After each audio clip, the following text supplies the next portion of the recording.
എല്ലാവർക്കും നമസ്കാരം. Welcome to Vanchinad kitchen. I am chef Binoj. ഇന്ന് ഞാൻ തയ്യാറാക്കാൻ പോകുന്നത് ഓണസദ്യക്ക് ഒഴിച്ചുകൂട്ടാൻ പറ്റാത്തൊരു വിഭവമാണ് പായസം. അടപ്രഥമനാണ് ഇന്ന് ഉണ്ടാക്കാൻ പോകുന്നത്. എങ്ങനെ തയ്യാറാക്കാമെന്ന് നമുക്ക് നോക്കാം. പ്രഥമനുള്ള അട നമുക്കൊന്ന് ബോയിൽ ചെയ്തെടുക്കാം. ആവശ്യത്തിന് വെള്ളം ഒഴിക്കാം. ഒരു 400 ഗ്രാം അടയാണ് ഞാൻ ബോയിൽ ചെയ്യാൻ പോകുന്നത്. വെള്ളം ബോയിൽ ചെയ്യാൻ വെച്ചിട്ടുണ്ട്. അതിലേക്ക് നമുക്ക് 1 ടേബിൾ സ്പൂൺ ഓയിൽ ഒഴിച്ചു കൊടുക്കാം. ഓയിൽ ഒഴിച്ചാൽ അട ബോയിൽ ചെയ്യുമ്പം അട നമ്മൾ കൂട്ടി ഒട്ടത്തില്ല. അതിനാണ് നമ്മൾ ഓയിൽ ഒഴിക്കുന്നത്. അട ബോയിലാകുന്ന കൂട്ടത്തിൽ തന്നെ നമുക്ക് ശർക്കരയോടെ വെക്കാം. ഞാൻ 800 ഗ്രാം ശർക്കര എടുത്തിട്ടുണ്ട്. ആവശ്യത്തിന് വെള്ളം ഒഴിച്ച് നമുക്കൊന്ന് ബോയിൽ ചെയ്തെടുക്കാം. കാഷ്യൂനട്ടും കിസ്മിസും തേങ്ങായും നെയ്ക്കകത്ത് വറുത്തെടുക്കാം. പാൻ നന്നായിട്ട് ചൂടായിട്ടുണ്ട്. അതിലേക്ക് നമുക്ക് നെയ്യ് ഒഴിക്കാം. നെയ്യ് നന്നായിട്ട് ചൂടായിട്ടുണ്ട്. അതിലേക്ക് നമുക്ക് തേങ്ങ ഇടാം.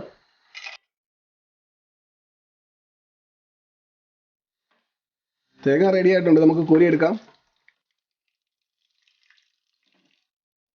അതിലേക്ക് നമുക്ക് കാഷ്യൂനട്ട് ഇടാം.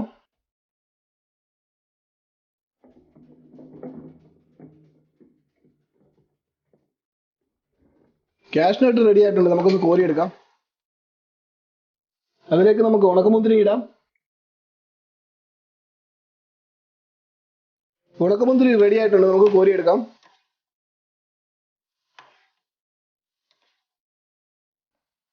വെള്ളം നന്നായിട്ട് ബോയിൽ ആയിട്ടുണ്ട്. അതിലേക്ക് നമ്മൾ ഒടിച്ചു വെച്ചിരിക്കുന്ന അടയിടാം.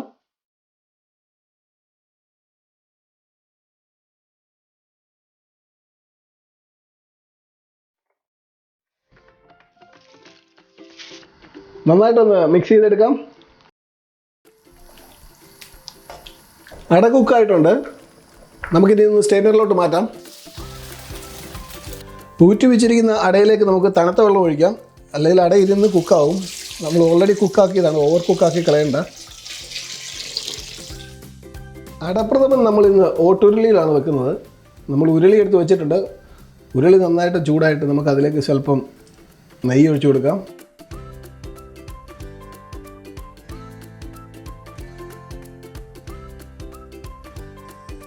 നെയ്യ് നന്നായിട്ട് ചൂടായിട്ടുണ്ട്. അതിലേക്ക് നമുക്ക് അടയിടാം.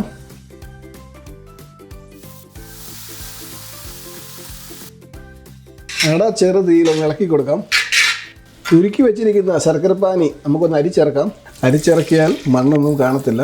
മീഡിയം ഫ്ലെയിമിൽ ശർക്കരപ്പാനി നമുക്കൊന്ന് കുറുക്കിയെടുക്കാം. മീഡിയം ഫ്ലെയിമിലാണെങ്കിൽ അടയിലൊക്കെ നന്നായിട്ട് ശർക്കര പിടിക്കത്തുള്ളൂ. ശർക്കരപ്പാനി കുറുകി വന്നിട്ടുണ്ട്. അതിലേക്ക് നമുക്ക് പാലൊഴിക്കാം. തേങ്ങാപ്പാൽ. ഞാൻ 2 തേങ്ങയുടെ പാലാണ് എടുത്തിരിക്കുന്നത്. അതിൻ്റെ 2ാം പാലാണ് ഇരിക്കുന്നത്. 2ാം പാൽ നമ്മൾ ആദ്യം ചേർക്കുന്നു.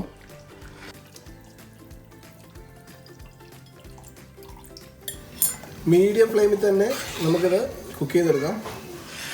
നന്നായിട്ടൊന്ന് ഇളക്കി കൊടുക്കാം. അടുക്കി പിടിക്കാതെ ഇളക്കി കൊടുക്കണം. ഈ 2ാം പാലും ശർക്കരയും കൂടെ ആ കുറുകുന്ന സീനുണ്ടല്ലോ, ഒരു 1.5 സീൻ തന്നെയാണ്. 2ാം പാലും ശർക്കരയും അടയുമായിട്ട് നന്നായിട്ട് കുറുകിയിട്ടുണ്ട്. അടയുടെയൊക്കെ കളറേ മാറിയിട്ടുണ്ട്. അതിലേക്ക് നമുക്കിനി ചുക്ക് പൊടിച്ച് ചേർക്കാം. അതുപോലെ തന്നെ 1 പിഞ്ച് ജീരകപ്പൊടി കൂടെ ഇടാം. എന്നിട്ട് നമുക്ക് തലപ്പാൽ ഒഴിക്കാം.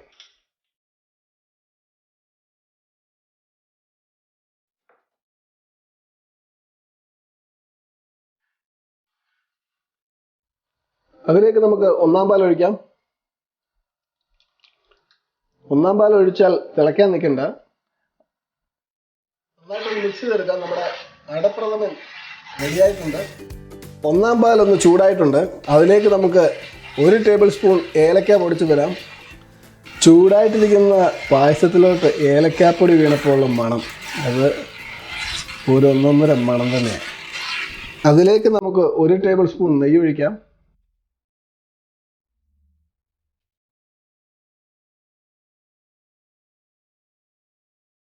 കാഷ്യൂനട്ടും കിസ്മിസും തേങ്ങാക്കോത്തും കൂടെ നമുക്കിടാം.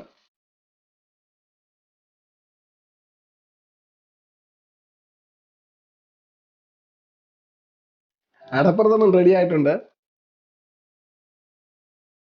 വഞ്ചിനാട് സ്പെഷ്യൽ അടപ്രഥമൻ നമുക്കൊന്ന് ടേസ്റ്റ് ചെയ്ത് നോക്കാം. അടിപൊളിയായിട്ടുണ്ട്. നമുക്കിനി ഓഫ് ചെയ്ത് ഒരു സേർവിംഗ് ഡിഷിലോട്ട് മാറ്റാം. അടപ്പായസത്തിലോട്ട് വറുത്ത് വെച്ചിരിക്കുന്ന കാഷ്യൂനട്ടും കിസ്മിസും ഇട്ടാൽ സംഭവം ഒരു റോയൽ ലുക്ക് തന്നെയാണ്. നിങ്ങൾക്ക് എൻ്റെ അടപ്രഥമൻ ഇഷ്ടപ്പെട്ടത് കരുതുന്നു. ഇഷ്ടപ്പെട്ടെങ്കിൽ please like, share and subscribe. ആദ്യമായിട്ട് കാണുന്ന ആളാണെങ്കിൽ ബെൽ ബട്ടൺ കൂടെ പ്രസ് ചെയ്യുക. എല്ലാവർക്കും എൻ്റെ ഓണാശംസകൾ.